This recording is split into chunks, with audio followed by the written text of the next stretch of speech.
Hello. Puan Roziana Muhammad Arif. Ya. Saya telefon daripada Oh,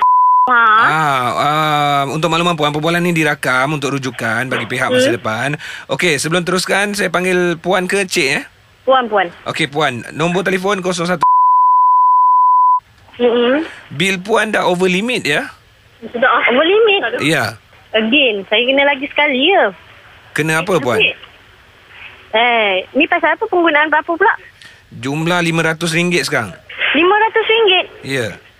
Biar betul. Okey, tak asal tak blok. Okey, itu yang kita call Puan dulu. Sebelum ni pernah over limit 300 kan? 300 plus betul? Saya letak limit saya 100 je. Okey, sekarang dah 300 kita bagi limit. And then sekarang dah jadi RM500. Asal awak suka hati awak pula nak letak 300, saya letak 100. Itu promotion yang kita bagi. Promosi benda. Yelah. Kalau sampai dah boleh charge sampai lebih. Sekarang ni saya tengah makan ni, saya semalam nak fikir. Okey, sekarang ni Puan. Kau ni gila ke macam mana? Itu saya kena over limit lagi. Puan, macam ni, kalau kita ada promosi boleh dapat diskaun 20%, Puan nak dengar ke tak? Ya, masalahnya benda ni saya tak guna dan dah over limit. Okey, mungkin Puan ada guna subline kan? No, subline kan dia masuk dalam bahagian dia punya bil. Okey, sekarang ni penggunaan Facebook. Ni total campur subline ke apa? Total campur subline 800. Gila. Puan jangan cakap macam ni Puan. Okey, sekarang saya memang rasa nak potong line. Okey, bye. Okey, Puan, sebentar Puan. Hello. Ya, Puan tak boleh letak telefon macam tu je. Kita dah rakam. Hey, awak tahu tak awak hari tu call saya bukan nak solvekan problem saya. Saya bayar line, lepas tu semua masing-masing buat tak tahu je kan. Puan lepas tu cakap, tahu-tahu bila dah naik macam ni, awak nak telefon lagi, apa kerja lagi awak nak cakap ke saya? Puan jangan ugut-ugut macam ni. Nombor IC Puan pun ada dengan kita. Sekarang ni kita boleh buat report. Puan dah kurang ajar. Saya kurang ajar ke awak yang pencuri? Saya bukan pencuri, ini saya kerja. Saya cakap dengan Puan saya cakap baik-baik. Puan pula saya cakap saya macam ni. Apa benda ni? Okey, awak nak masalah dengan saya, awak letaklah telefon. Sekarang mana boleh, ini kerja saya. Saya nak buat report pasal benda ni. Tak ada. Saya boleh buat report tentang Puan. Saya dah cakap awal-awal saya dah buat rakaman. Sekarang mana hari tu saya cakap, okey, boleh cek rakaman tu. Lepas tu kata, tak ada, kami dah tutup kes. Sebab saya dah bayar terus tutup kes. Pala.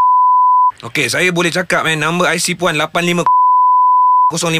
Saya boleh war-warkan nombor ni buat hal dengan kita orang. Puan akan di blacklist di mana-mana sahaja. I don't have any problem. Okey, Puan jangan cabar saya Awak apa masalah awak? Awak customer service, patut awak nak cabar pengguna. Okey, fine. Puan yang start dulu. Saya cakap okey. Puan yang start dulu, bukannya saya. Hello, Puan Roziana. Ya. Saya dah penat lah cakap dengan Puan Roziana ni. Ya. Hello. Kejap, sabar. Saya tengah makan nasi lah. Dah.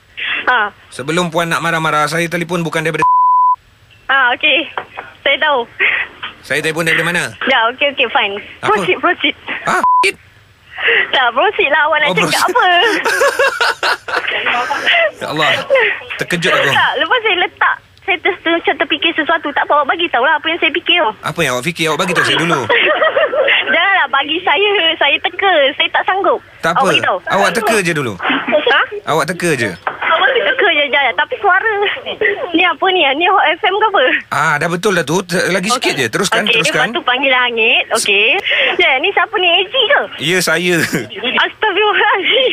Anda kenapa?